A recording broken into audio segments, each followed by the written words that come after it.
Hey, what's up, everybody? True Boxing here. Thank you for coming back to get hit with the truth.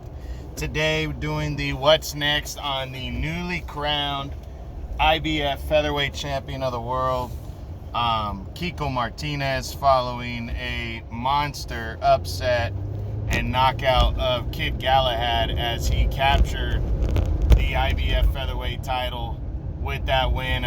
He becomes a two-division world champion with that win. And nobody saw this win coming. I mean, he was widely looked at as a stepping stone and just a name to get on the resume who was a former champion. He was supposed to be Galahad's first title defense and to get him another fight this year and sweep him under the rug and move on to bigger and better things for Kid Galahad, who just captured the world title back in August. So nobody saw this happening. I know Kiko's always a tough guy. He's always a tough fighter. He always brings it, but I did not see him pulling off the upset against Galahad. Galahad was sitting there right at the top of the division with Emmanuel Navarrete, and I really like Kid Galahad, his talent and his heart and stuff, and man, did he get caught. He was dominating 4.5, close to all 5 rounds. The first 5 rounds, he's dominating. Right at the end of the 5th, he got caught with that overhand right, hurt badly, and put down, and he was able to make it to his feet, but the bell rang, and his corner shouldn't have let him go back out there, but they did, and Martinez landed an identical overhand right and knocked him out cold, and it was a sad sight. You know, we know Galahad missed weight initially, and then he came back an hour later and made the weight. But, you know, right now the big question is what's next for Kiko Martinez. So, following that win, you know, we're going to run through the top 10 right now, see what's possible, and go from there. We start with number 1, Emmanuel Navarrete, the WBO champion. Now, these two guys essentially would have to cross the street because I guess Kiko has ties with Eddie Hearn and stuff.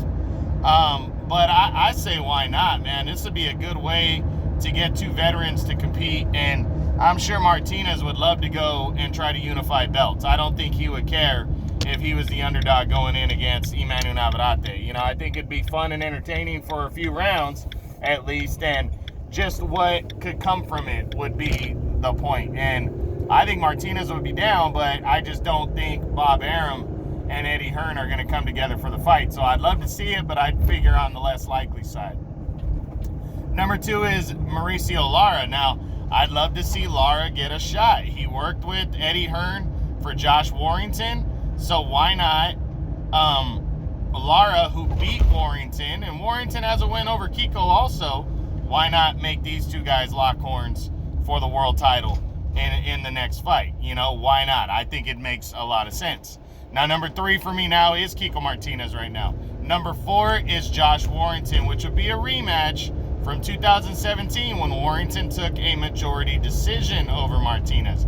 That was right before, I believe that was before he captured his world title for Warrington. But I say let's run it back. You know, if Martinez is that confident, maybe you could get Warrington and Martinez too.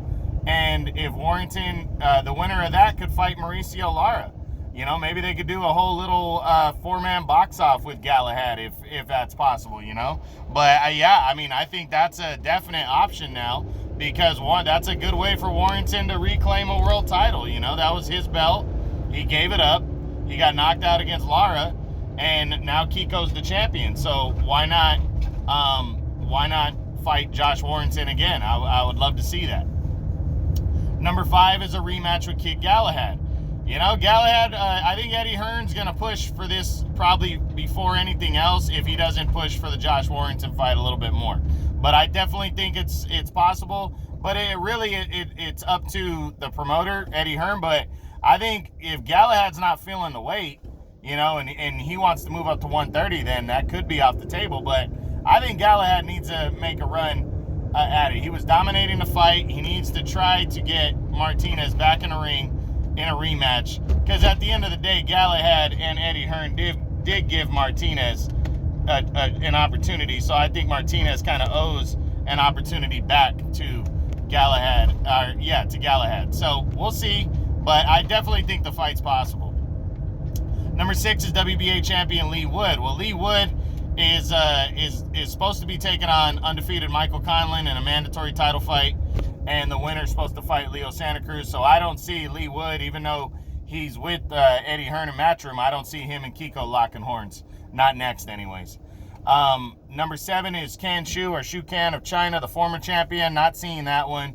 Kiko, Can's coming off a loss, and Kiko just has other better options that he can make more money off of, and I think Can is a risk anyway, so I don't see that one going down. Number 8, I believe, is Tugsko Nyambayar from Mongolia. He's with the PBC.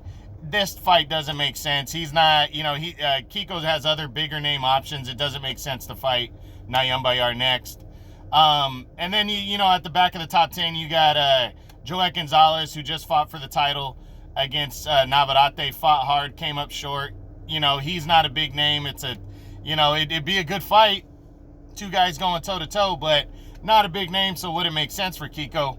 And then finally, at number 10 is, or right around, like I said, the top 10. I still have to update them, but you got like Isaac Dogbe sitting back there.